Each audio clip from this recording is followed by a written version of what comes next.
Australia തുടർച്ചയായ 2 തോൽവി, ലോകകപ്പിൽ നിന്ന് ഏകദേശം ഔട്ട്.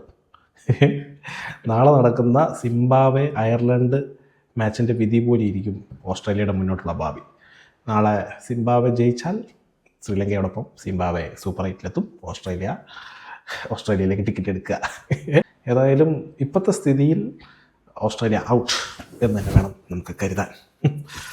എന്താല്ലേ, മുൻ ലോക ചാമ്പ്യന്മാരല്ലേ. ഇവരുടെ ആദ്യ കളി കഴിഞ്ഞപ്പോഴേ ഞാൻ എൻ്റെ വീഡിയോ പറഞ്ഞിരുന്നു, ഈ ഓസ്ട്രേലിയൻ ടീം എന്തോ ഒരു മിസ്സിങ് ഉണ്ടല്ലോ. ഈ സ്റ്റാർക്ക്, ഹൈസൽവുഡ്, കമ്മിൻസ്, ആ മിസ്സിങ് അല്ല, എന്തോ ഒരു പോരാട്ടത്തിൽ ഒരു മിസ്സിങ് ഉണ്ടല്ലോ എന്ന്. എന്തായിരുന്നൊക്കെ അവസ്ഥ. ഓസ്ട്രേലിയയുടെ കാര്യം പറഞ്ഞുകൊണ്ടിരിക്കുന്നതിനിടയിൽ ഒരു അമേസിങ് ഇന്നിങ്സിനെ കുറിച്ച് പറയാൻ വൈകിപ്പോയി. Pathum Nissanka, Sri Lankan opener. What a innings! ഈ ലോകകപ്പിൽ, അല്ലെങ്കിൽ ഇതുവരെയുള്ള ലോകകപ്പുകളിലെ ഏറ്റവും മികച്ച ഇന്നിങ്സ് എടുത്ത് നോക്കിയാൽ അതിലൊന്ന് പതും നിസംഗൻ്റെ ആയിരിക്കും. കിട്ടിലൻ. ഈ ലോകകപ്പിലെ ആദ്യ സെഞ്ചുറി അടിച്ചു, 52 ബോളിൽ 100 not out, match winning innings, classic ഷോട്ടുകൾ.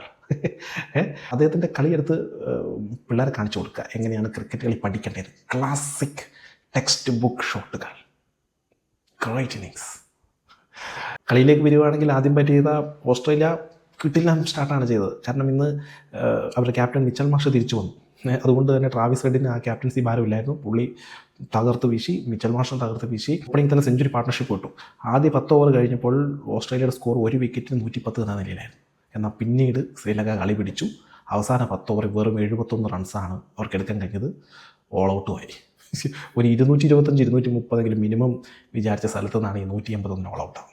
അപ്പോഴേ ശ്രീലങ്കയ്ക്ക് ഒരു പ്രതീക്ഷ ഉണ്ടായിരുന്നു. പക്ഷേ ആദ്യ വിക്കറ്റ് പെട്ടെന്ന് തന്നെ കുശാൽ പരേരയുടെ രൂപത്തിൽ പോയെങ്കിലും കുശാൽ മെൻഡിസും ഈ പതും നിസംഗയും കൂടി ഒരു കിടിലൻ പാർട്ണർഷിപ്പ്.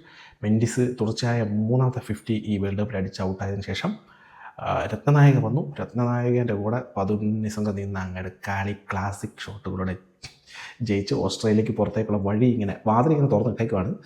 ഇനി ജസ്റ്റ് ഒന്ന് ഇറങ്ങിയാൽ മാത്രം മതി. നാളത്തെ കളി കൂടി കഴിയട്ടെ.